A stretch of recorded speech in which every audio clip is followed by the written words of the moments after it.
Bonjour et merci de regarder cette vidéo de Commercial Équitable. Nous sommes aujourd'hui en compagnie de Jérémy Lequeux, le fondateur de Foodizbox. Merci Jérémy d'être là. Merci Yannick. Alors Jérémy, qu'est-ce quoi donc que Foodizbox? Foodizbox est un concept de box culinaire qui propose à nos abonnés de recevoir chaque mois chez eux 6 à 8 produits d'épicerie fine. Alors l'épicerie fine, c'est des produits de qualité, souvent un peu artisanaux, qui vont des épices, sel, poivre, toutes les épices que l'on peut trouver, aux produits transformés, moutarde, condiments, et tous les produits transformés qu'on peut retrouver dans une cuisine. D'accord, donc mais c'est des produits un peu spéciaux, j'imagine, que tu mets dedans? Ouais, c'est des produits déjà de qualité, qu'on ne trouve pas partout, qu'on trouve souvent dans des épiceries particulières, qu'on ne pourrait pas vraiment retrouver au supermarché. D'accord. Et qui permettent d'amener un goût particulier dans sa cuisine. Ça peut être un sel à la lavande ou au citron, ça peut être un confit d'estragon par exemple, ou une petite confiture de pamplemousse, des choses qu'on va retrouver dans des épiceries, mais qui va permettre d'améliorer la cuisine au quotidien. En fait. D'accord, donc avec cette box-là, il y a quoi exactement dans la box? Il y a les produits d'épicerie fine? Voilà, il y a entre 6 et 8 produits, et on met un ustensile de cuisine à chaque fois. D'accord. Voilà. On essaie de mettre des produits sucrés, des produits salés, pour varier un petit peu, et un ustensile de cuisine original qui va faire un petit peu la différence. Et avec ça, il y a 4 recettes élaborées par nos deux chefs, Noémie et Bernard. Donc Noémie de Top Chef. De Top Chef, voilà, 2012. Et Bernard, la cuisine de Bernard, qui est un blogueur culinaire, tout à fait, et qui compose chacun 2 recettes. Donc ça fait 4 recettes en tout, avec les produits de la box. Donc en fait, ils arrivent à associer plusieurs produits pour réaliser une recette originale qui va vous expliquer expliquer aux abonnés comment on peut cuisiner les produits qu'on leur propose de manière originale, et pour réussir à avoir des recettes à la fois simples à réaliser et très très bonnes. Et je crois aussi qu'il y a un suivi sur Internet, c'est-à-dire que sur Internet, il y a aussi la recette, comment faire la recette par Noémie et Bernard. Toutes nos recettes sont filmées en vidéo. Donc on peut les retrouver sur le site internet avec le détail de la recette écrite et la vidéo où on voit Noémie ou Bernard réalisant la recette pas à pas pour plus d'explications et pour bien comprendre comment ils font avec leurs petits conseils à viser. Alors l'idée est née comment de Foodizbox? Alors l'idée est née l'année dernière. En fait, on travaillait avec mon associé actuel sur un peu tous les concepts, les nouveaux business qui se lançaient, notamment qui venaient des États-Unis. Et on a découvert le concept des box qui est arrivé en France l'année dernière par les beauty box qu'on appelle, donc les box de beauté féminine qui proposaient des échantillons de cosmétiques pour les femmes. Et on a beaucoup apprécié ce concept-là, et on s'est dit que l'abonnement avait un peu de l'avenir et qu'il y avait certainement quelque chose à faire là-dedans. Et donc on a regardé un petit peu, on a tâtonné sur différents milieux, différents domaines. Et en fait on s'est aperçu qu'on était tous les deux des fans de gastronomie. Et qu'on aimait cuisiner, qu'on s'est dit donc vous êtes parti de votre passion quelque part. Voilà, on est revenu à nos passions, on s'est dit pourquoi pas associer les deux et faire de nos passions un petit peu de business. Alors c'est venu de quoi? Est-ce que toi tu viens de l'univers du business ou ton associé peut-être? Alors à la base, moi je suis ingénieur en informatique. D'accord, donc rien à voir avec la gastronomie. J'ai travaillé 3 ans en tant que chef de projet pour une grande société en France. Et au bout d'un moment, j'en ai eu marre, j'ai eu envie de faire autre chose, de créer une société bien à moi. Et donc j'ai repris une formation d'1 an, un MBA entrepreneur, dans lequel j'ai rencontré mon associé actuel, Julien, qui lui était commercial grand compte avant. Et donc on s'est bien entendu, et on faisait un bon duo bien complémentaire. Et donc c'est là qu'on a commencé à travailler sur différents business. Sur ce projet-là, c'est quand tu as monté ton projet. Exactement. Donc la société maintenant, Foodizbox, a été créée en... C'était créé en juillet l'année dernière, juillet 2012. D'accord. Et on a immatriculé en juillet 2012. On a expédié notre première Foodizbox en octobre 2012. Donc, 3 mois après quoi. Voilà, 3 mois après, c'était très vite, le temps de développer le site, développement du site. Trouver un logisticien parce que en fait les box sont assemblées par un logisticien, trouver bien assembler les choses avec Noémie, Bernard, etc. D'accord, donc tu as tout externalisé quoi. On a externalisé la fabrication des box, oui. D'accord, fabrication des box, picking donc. Voilà, en fait on fait livrer tous les produits chez le logisticien sur palette. D'accord. Et une fois par mois, ils font un atelier où ils montent les box, ils assemblent tout, ils calent avec notre matériel de calage, etc. D'accord. Et ils expédient chez le client directement. Super intéressant. Et le site internet, pareil, Voilà, on a externalisé le développement du site internet. Par contre, c'est moi qui assure la gestion du site et les petites évolutions au fur et à mesure. J'avais pas forcément le temps de développer le site moi-même. pour aller vite, parce qu'aller vite dans ces domaines-là, c'est quand même très important. Ouais, c'est quand même important. On a vu qu'il y a pas mal de concurrences qui sont lancées en même temps, donc on s'est dit qu'il fallait aller très vite, et donc on a fait développer le site, et c'est moi qu'on assure la gestion. Vous avez été l'un des premiers, c'est ça, à vous lancer? On a été dans les 4 premiers à se lancer. Le temps qu'on crée la société, il y avait déjà un qui était arrivé. Ça nous a fait un petit peu peur au début, puis finalement ça nous a rassurés parce que ça nous a dit qu'il y a un marché, les gens aiment ça, on s'est rendu compte que ça marchait bien, donc on s'est dit, ça nous a conforté dans l'idée qu'il fallait y aller. D'accord. Ça fait partie des choses qui ont fait que tu as validé le concept? Oui, ça en fait partie. Alors à la base, on a fait quand même une étude de marché, enfin une double étude de marché, une partie sur les box pour voir un peu le concept des box, comment ça fonctionnait, si ça marchait bien, etc. Et une partie sur l'épicerie fine et sur la gastronomie en général. Au début sur la gastronomie, nous on s'est spécialisé épicerie fine volontairement. D'accord. C'est ce qui te différencie de tes concurrents? C'est une des différenciations, parce qu'effectivement nous on est épicerie fine uniquement et épicerie fine généraliste parce qu'en fait on ne fait pas de thème par mois, parce qu'en fait on a des concurrents qui font des thèmes. Nous on n'a pas envie en fait de se bloquer, de se mettre dans des cadres et de se bloquer des opportunités. Et donc en fait on reste assez généraliste, on propose des produits d'épicerie fine tous les mois différents, originaux et intéressants. Donc ça c'est une de nos différenciations. Et la deuxième c'est qu'on fait des vidéos, et c'est ça qu'on est les seuls à le faire, des vidéos dans lesquelles on présente les recettes qui assemblent tous les produits de la box. D'accord, donc ça c'est vrai que c'est très intéressant. C'est pratique, ouais. Les recettes aussi qui sont réalisées avec tous les produits de la box et qui mélangent plusieurs produits, ça on est un des seuls à le faire aussi. D'accord. Et nos 2 égéries, Noémie et Bernard, qui suivent la société, voilà, qui sont des gens connus, reconnus. Les autres concurrents n'ont pas de chefs qui...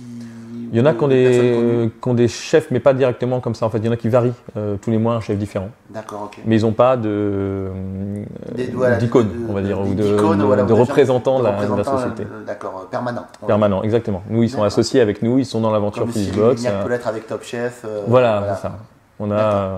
Ils sont avec nous, quoi. Ils font partie de l'aventure. Et ils sont même, je crois, vraiment, ils font partie intégrante. Ils sont associés, ils sont associés.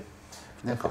Alors, tu as un concept qui est relativement décalé, en fait, au niveau de... Enfin, moi, quand j'ai vu le concept, je me suis dit, tiens, ça me fait penser à Michel et Augustin, ça me fait penser à Ben & Jerry's, un petit peu la manière dont vous tournez vos vidéos, sans prise de tête, trop, avec beaucoup d'humour. Tout à fait, ouais. C'est voulu, ça, de votre part, ou alors c'est... Le côté un peu décalé, proche des gens, c'est voulu, c'est tout ce qu'on a toujours voulu faire. Alors, l'influence Ben & Jerry, pourquoi pas, effectivement, j'avais pas pensé directement, mais on est influencé, parce que c'est des concepts que je connais. On essaie de garder un côté proche des gens, un côté un petit peu humoristique, pas trop se prendre au sérieux, être sérieux, mais pas se prendre au sérieux, c'est ça. Faire les choses bien, mais on rigole et on le montre, nos vidéos, voilà, c'est pas du super pro, on a un petit côté un petit peu amateur, on essaie de le garder parce que c'est rigolo. Ça donne un côté sympa, moi je sais que j'ai trouvé que c'était assez sympa. Voilà, et dans les prochaines vidéos d'ailleurs, il y a Quentin de Top Chef qui va venir faire une petite apparition, et donc c'est donc pas mal de guests. Exactement, on a quelques guests et qui est très marrant, donc il y aura de quoi rigoler un peu aussi. Et Cyril Lignac peut-être? Pas encore, non, c'est pas prévu. Bientôt peut-être. Alors, comment est-ce que vous avez financé l'idée? Parce qu'avoir l'idée c'est bien, valider que ça marche, ok, c'est bon. Comment vous avez financé le... On est parti sur des fonds propres. On est parti sur nos fonds propres. Au début, on a investi un capital de 15 000 €. D'accord, donc vous avez investi 15 000 €, voilà. tous les deux, tous les 4, du coup, avec Noémie et Bernard, les 4 associés. On a commencé à développer la société avec ce capital-là. Donc on a lancé le site internet, les premières box avec ce capital-là. Et début de l'année, là, on a emprunté de l'argent, grâce à Oseo notamment, pour pouvoir développer la société, surtout au niveau communication. Oseo, c'est quoi Oseo? C'est un organisme de l'État qui s'occupe du développement des entreprises, et notamment sur les PME, qui s'occupe de garantir les prêts et prêter de l'argent à taux zéro. D'accord, ce qui te permet d'emprunter, je crois, jusqu'à 21 000 €. Voilà, nous on a emprunté 21 000 €. Et d'être engagé réellement Et on est engagé à hauteur de 4 500 €, quelque chose comme ça. C'est un sacré confort. Voilà, c'est un sacré confort. Oseo garantit de tout le reste. D'accord. Il faut avoir un bon dossier, il faut amener quand même un business plan solide et argumenté. Mais quand on a un business qui tient la route, ça se vend pas comme ça. Ouais, Oseo est quand même là pour soutenir la société en France. Alors, c'est quand même agréable. C'est Oseo avec une banque, c'est ça? Voilà, c'est associé à un prêt bancaire. D'accord. Tu choisis la banque ou Oui, tu choisis la banque. Il n'y a pas de contrainte. Et qui est-ce qui réellement il faut convaincre Oseo et la banque? Il faut surtout convaincre la banque parce qu'en fait, il n'y a que qu'on a eu en frontal. Oseo, on ne les a pas vraiment eu parce que c'est la banque qui envoie le dossier à Oseo, Oseo accepte ou refuse. Mais c'est surtout la banque. Oseo, en fait, leurs critères sont connus. Ils donnent leurs critères un peu de sélection, de chiffre d'affaires potentiel, etc. Donc tant qu'on rentre dans leur case, on sait qu'on est éligible. Après, il faut surtout convaincre la banque qu'on a un bon projet. Et ça, c'est pas forcément facile. D'accord. Au début, nous, c'est pareil, ils ne voulaient pas forcément nous prêter de l'argent tant qu'on n'avait pas fait la preuve du concept, tant qu'on n'avait pas prouvé. Et comment tu fais la preuve du concept? Eh ben, on a démarré la société, on a vendu des box et ils sont aperçus qu'il y avait des clients, qu'il y avait des gens qui étaient là et qui en voulaient, quoi. Qu'il y avait une progression dans l'augmentation de la clientèle. Et donc là, tu avais déjà choisi ton logisticien, tu avais déjà Oui, on était déjà lancé. Tu avais déjà mis en place toute la mécanique et du concept, quoi. Ouais, on avait déjà tout mis en place et on avait vraiment lancé le truc. Ça t'a aidé en quoi le fait de ces 21 000 € justement que tu as obtenu? Là, ça nous aide pour la communication énormément. C'est-à-dire que pour communiquer de presse, communication online, offline, essayer d'organiser des événements aussi. Et puis on a embauché une personne en stage pour nous aider sur le community management notamment. D'accord, ok. Ça permet de se développer, quoi, surtout. C'est quand même très intéressant parce que finalement, on est. Twitter, Facebook, Google. Voilà, un peu on essaie d'être sur tous les réseaux. Pinterest aussi, qui est un réseau de photos. Non, on a choisi Pinterest pour l'instant, on n'est pas sur Instagram parce qu'Instagram c'est beaucoup plus mobile. C'est vraiment poster des photos mobiles. Nous, on poste nos photos de recettes, nos photos de produits. Donc c'est pas un endroit particulier, c'est une fois par mois, on va faire un album avec toutes nos photos de la nouvelle box, quoi. D'accord. Qu'on partage sur Pinterest. En chiffres, Foodiesbox, c'est quoi? C'est combien d'abonnés aujourd'hui? Donc depuis, vous avez commencé en octobre, donc là on est en mars, on va dire ça fait 5-6 mois. Ouais, là on envoie la 6e box fin du mois, on espère avoir 500 abonnés pour la fin du mois et on a bon espoir parce que ça se développe bien. Après, on a 500 abonnés, d'accord, à 25 € par mois, quoi. Voilà, 24,90 par mois et on a une offre 3 mois aussi qui permet d'acheter 3 mois d'un coup. D'accord. Une offre cadeau, ça a beaucoup marché à Noël d'ailleurs, c'était le bon cadeau de Noël. D'accord. Qu'on espère que ça va refonctionner un peu plus tard aussi. On va peut-être faire une offre pour la fête des mères, je pense. Quelque chose d'intéressant pour l'offre cadeau, c'est quelque chose qui intéressait pas mal les gens. Alors, on sait que sur Internet, puisque tu es essentiellement sur Internet, hein, pas encore, mais on te le souhaite très vite, les moyens de te payer une campagne publicité télé. Donc sur Internet, comment est-ce que tu génères du trafic? Comment est-ce que tu génères de la notoriété? Alors nous, on a beaucoup misé sur les réseaux sociaux et les blogs. C'est-à-dire qu'on avait fait une stratégie de communication à la fois sur Facebook, on s'appliquait beaucoup à avoir des fans, créer une communauté. Là, on est pratiquement à 3500 fans aujourd'hui, donc on a quand même une bonne communauté. Et sur les blogs, toucher la blogosphère culinaire en contactant des blogueurs, en leur offrant une box pour qu'ils puissent comprendre le concept et le montrer à leurs abonnés aussi, leurs fans, disons, de leur blog, pour qu'ils puissent expliquer le concept et parler de nous. C'est un contact direct par mail, tout simplement? Ouais, c'est un contact direct. Ouais. Les blogueurs sont assez ouverts, donc on peut les contacter et leur demander si ça les intéresse de tester la box. Et ils sont assez ouverts. Maintenant, il y a même des gens qui nous contactent. Donc ça marche bien. À bien se lancer. Et c'est comme ça que vous avez rencontré Bernard, justement, qui fait partie des associés? Voilà. Au début, vous étiez que deux. Au début, on était que deux. On était deux à créer la société avec Julien. Et en fait, on s'est dit qu'on avait besoin de 2 personnes. Une personne pour faire les recettes, 2 personnes pour faire les recettes. Une plutôt côté web et une plutôt côté communication, sortir du web, un petit peu télé, un petit peu média. D'accord, donc vous cherchez donc d'abord à toucher la blogosphère. Voilà.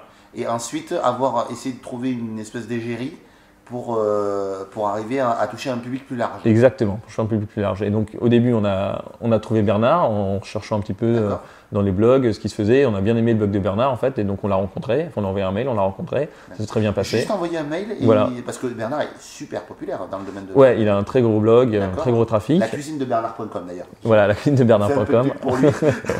Et allez voir, il y a beaucoup de recettes, et des très très bonnes recettes. Et il a un très très bon ranking d'ailleurs. Moi, je tombe très souvent sur son blog quand je cherche des recettes de cuisine. Pour moi, je tape juste la recette et je tombe sur son blog. Et donc on l'a contacté. Il a beaucoup aimé le projet. D'accord. On a eu un très bon feeling avec lui et donc du coup on a essayé de s'associer avec lui. C'est bien parce que c'est rare de tomber sur des blogueurs qui sont favorables justement à faire un petit peu de business. Oui, tous n'ont pas l'idée d'entreprendre. Ils n'ont pas cette fibre. Ouais. Mais Bernard, c'est quelqu'un qui a vraiment la fibre entrepreneuriale. Il aime beaucoup, il a beaucoup de projets en parallèle, puisque lui de métier il est steward, donc ça n'a rien à voir avec le métier. Mais c'est un passionné de cuisine. Il est toujours steward ? Toujours. C'est fou.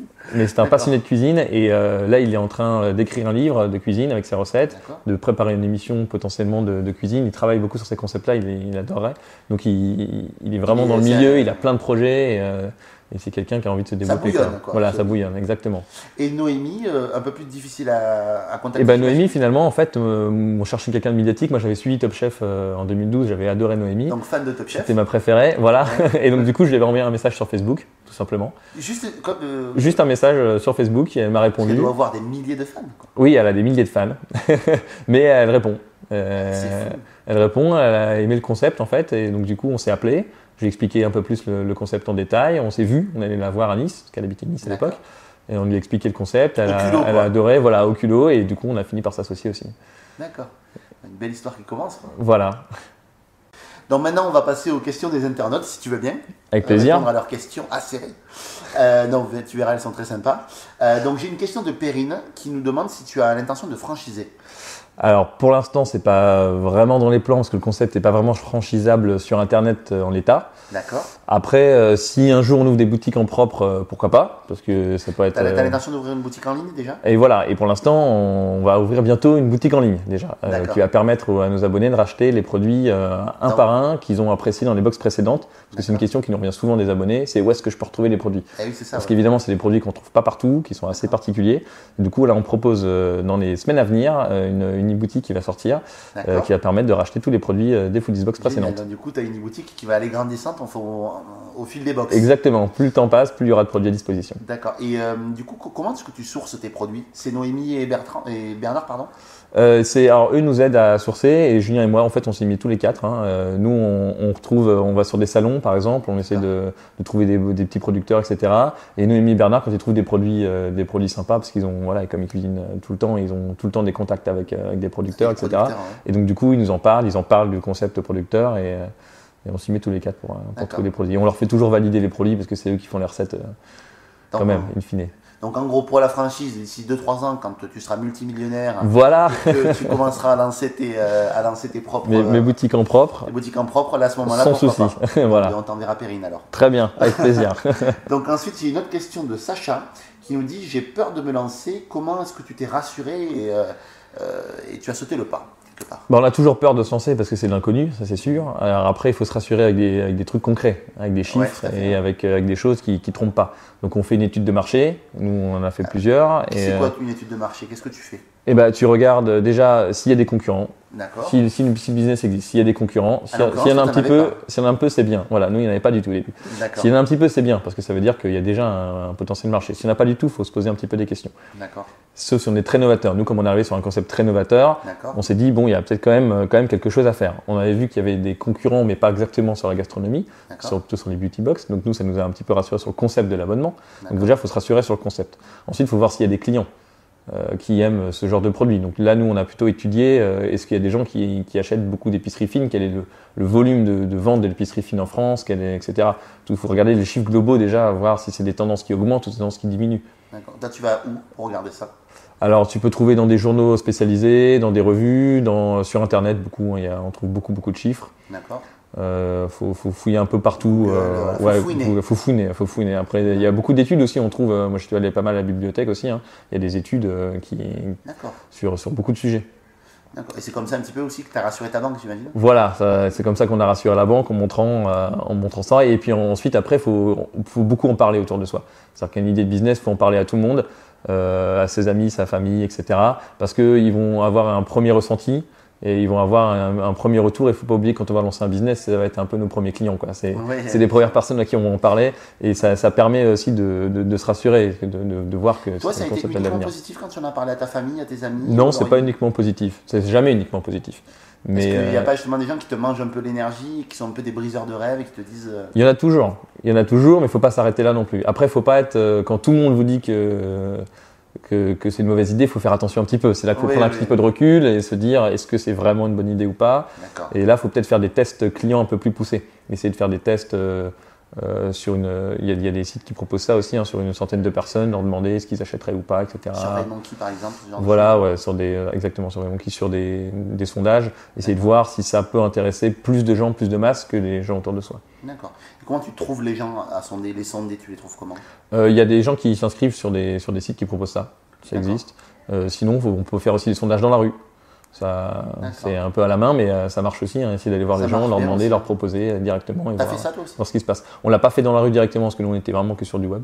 D'accord. Mais on a sondé, nous on a fait du physique, c'est-à-dire qu'on a sondé les gens qu'on connaissait, les amis, etc. Et on s'est rendu compte que déjà là il y avait beaucoup de gens intéressés. D'accord. Donc toi tu dirais demander à la famille un petit peu Ouais. pour essayer de valider le concept, essayer de voir s'il y a de la concurrence. Ouais, toujours S'il n'y voir en la a pas concurrence. du tout, c'est inquiétant. S'il y en a un petit peu, c'est pas mal parce que du coup on est précurseur. S'il y en a beaucoup, il faut se méfier. Voilà, s'il y en a beaucoup, il faut se méfier aussi. Et ensuite faire des tests. Voilà. Voilà, et des une étude de marché avec des Tester, études sondages. de marché et sondage. Exactement. Sondage. D'accord. Ah, merci pour Sacha. De rien. Donc ensuite j'ai une question de François qui nous dit comment bien choisir ses associés.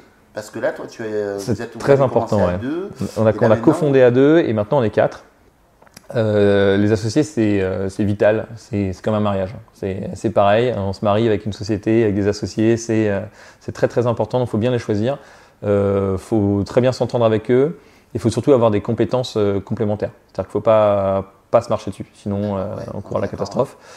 Nous, avec Julien, quand on s'est associés, en fait, on était très complémentaires parce que moi, j'ai un profil plutôt technique, parce que je suis ingénieur en informatique à la base, et lui, il était commercial grand compte, donc il avait plutôt un côté commercial communication. Du coup, on avait des profils très complémentaires, et c'est pour ça qu'on a décidé de s'associer ensemble. On s'entendait très bien, on avait déjà bossé ensemble sur des petits projets, donc ça marchait très bien. C'est pour ça qu'on a décidé de s'associer. Donc oui, il faut choisir ses associés avec le feeling, parce qu'il faut bien s'entendre avec eux, parce qu'on va y passer quand même nos journées. Hein. 24-24 avec la personne, il faut quand même bien s'entendre. Ouais. Les compétences complémentaires, parce qu'il ne faut pas se marcher dessus. Et une vision de l'avenir en commun. Parce qu'il faut avoir la même vision de l'avenir de la société. Ouais, c'est ça quoi. Il faut regarder dans la même direction. C'est ça. S'il y en a un qui dit moi je veux créer mais dans 2 ans on revend, et l'autre qui dit non, moi je veux faire toute ma vie dans la boîte, ça ne marchera pas. Ah ouais. Il faut avoir les mêmes objectifs à long terme. Ça c'est très important. Comment est-ce que tu as eu le recul et la sagesse, on va dire, de choisir comme ça ton associé? C'est parce que vous avez beaucoup parlé ou parce que tu l'as appris à l'école? On a beaucoup parlé. On l'a appris aussi à l'école, hein, dans notre MBA qu'on a fait tous les deux. C'est des choses qui nous ont été dites et du coup on en a discuté tous les deux de où est-ce qu'on voulait aller, comment, etc. Et c'est là qu'on s'est rendu compte qu'on était en phase et qu'on pouvait y aller. D'accord. Donc qu'est-ce qu'on peut vous souhaiter à Foodiesbox là, pour les mois à venir? Du succès, que les gens parlent de nous, que les gens aiment le concept. Concrètement, combien de box en fin d'année? 1000 box en fin d'année? Ouais, 1500 box en fin d'année, ça serait un bon chiffre. Super, bah, écoutez, on se donne rendez-vous alors en fin d'année pour voir où est-ce qu'on en est de ces box. Déjà, on avec prendra plaisir. des nouvelles c'est quoi? 500 box, c'est quand que tu veux les avoir? Fin de mois? Fin de mois, ouais. J'aimerais bien fin de mois, on verra. Fin mars, là, 500 box. Voilà, on aimerait bien, on verra. Écoute, c'est tout le mal qu'on te souhaite. Merci bien. Merci beaucoup Jérémy d'avoir Merci Yannick. À très bientôt. À bientôt.